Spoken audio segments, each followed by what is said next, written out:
അങ്ങനെ നമ്മുടെ അലീന വല്യപ്പച്ചനോട് പറയുന്നുണ്ട് കുട്ടിക്കാലത്ത് അവൾക്ക് ഒരു അമ്മയും അച്ഛൻ്റെയും സ്നേഹം കിട്ടാഞ്ഞിട്ട് അവളെ ഒരുപാട് വിഷമിച്ചിട്ടുണ്ട്. എല്ലാ കുട്ടികളും അമ്മയും അച്ഛനും ഒക്കെ ഓട്ടോറിക്ഷയിലും കാറിലൊക്കെ കൊണ്ടുവന്നിറക്കണ സമയത്ത് അവളിതൊക്കെ നോക്കി നിന്നിട്ടുണ്ട്.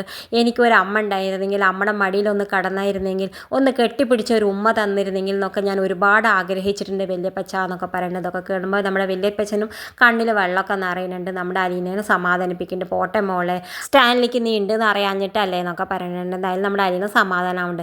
പിന്നെ കാണിക്കണത് നമ്മുടെ സ്റ്റാൻലി നേരെ ചെല്ലണത് നമ്മുടെ അപ്പച്ചൻ്റെ വീട്ടിലേക്കാണ്. എന്നിട്ട് നമ്മുടെ ആൽബിയോടും റോബിയോടും പറയുന്നുണ്ട്, നിങ്ങൾ രണ്ടാളും അലീനയുടെയും എൻ്റെയും കാര്യം ആലോചിച്ചിട്ട് തല പുകയ്ക്കേണ്ട, ഞങ്ങൾ രണ്ടാൾക്കും എന്താ വേണ്ടത് ഞാൻ തീരുമാനം എടുത്തോളാം എന്ന് പറയുന്നുണ്ട്. ആ സമയത്ത് നമ്മുടെ റോബി പറയുന്നുണ്ട്, ആ പെങ്കൊച്ചിന് ഇത് വലിയ അഭിമാനമാണോ ഒരു അവിഹിത സന്താനം എന്ന് പറയാനെന്ന് പറയുന്നുണ്ട്. ആ സമയത്ത് നമ്മുടെ സ്റ്റാൻലിക്കാണെങ്കിലോ അത് കേൾക്കുമ്പോൾ വലിയ ദേഷ്യം വന്നിട്ട് പറയുന്നുണ്ട്, അവളെ നീ അങ്ങനെ വിളിക്കരുത്, അവൾ എൻ്റെ മോളാണ്, അവൾ അവിഹിത സന്താനമൊന്നും അല്ല എന്ന് പറഞ്ഞിട്ട് നമ്മുടെ സ്റ്റാൻലി റോബിയോട് ദേഷ്യപ്പെടുന്നുണ്ട്.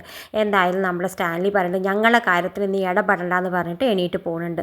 പിന്നെ കാണിക്കുന്നത് നമ്മുടെ അമൽ ഒരു പെൺകുട്ടിയായിട്ട് ഇങ്ങനെ കറങ്ങണത് നമ്മുടെ ബബിത അവിടെ നിന്ന് കാണുന്നുണ്ട്. വെറുതെ അല്ല അമൽ എൻ്റെ ഫോൺ എടുക്കാത്ത, എന്നെ ഒഴിവാക്കണം, ഇപ്പോഴല്ലേ മനസ്സിലായി അവൻ എന്നെ ഒഴിവാക്കിയിരുന്നു, അവൻ ഇപ്പോൾ വേറെ കുട്ടിയായിട്ട് പ്രേമത്തിലാണെന്ന് നമ്മുടെ ബബിത മനസ്സിലാക്കിയിട്ട് ബബിത ഒരു പ്രാന്തത്തെ പോലെ ഇങ്ങനെ നടക്കുന്നുണ്ട്. അവൾ വീട്ടിൽ ചെന്നിട്ട് അവൾക്ക് എന്താ ചെയ്യേണ്ടതെന്ന് അറിയാം ആലോചിച്ചിരിക്കുന്നുണ്ട്. എന്നാലും അവൾ അമലിനെ വിളിക്കുന്നുണ്ട്. അമലാണെങ്കിലോ ഒരിക്കലും ഫോൺ എടുക്കാൻ കൂട്ടാക്കണില്ല. പിന്നെ കാണിക്കുന്നത് എന്തായാലും നമ്മുടെ ബാലചന്ദ്രൻ മുഴുവൻ മദ്യപിച്ചിട്ട് കയറി വരുന്നുണ്ട്.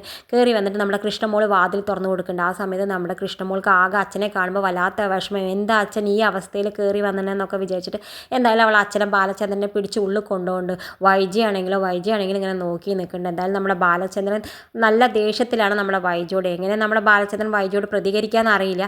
എന്തായാലും നമ്മുടെ വൈജിക്ക് ചിലപ്പോൾ ഒരു അടി കിട്ടാനുള്ള സാധ്യത ഉണ്ട്. ഇത് കാണിച്ചുകൊണ്ടാണ് ഇന്നത്തെ പ്രൊമോ അവസാനിക്കേണ്ടത്. ഇതുപോലുള്ള പ്രൊമോ വിശേഷങ്ങൾ നിങ്ങളുടെ മുന്നിൽ എളുപ്പത്തിലെത്താൻ ഈ ചാനൽ ഒന്ന് സബ്സ്ക്രൈബ് ചെയ്യാൻ മറക്കരുത്.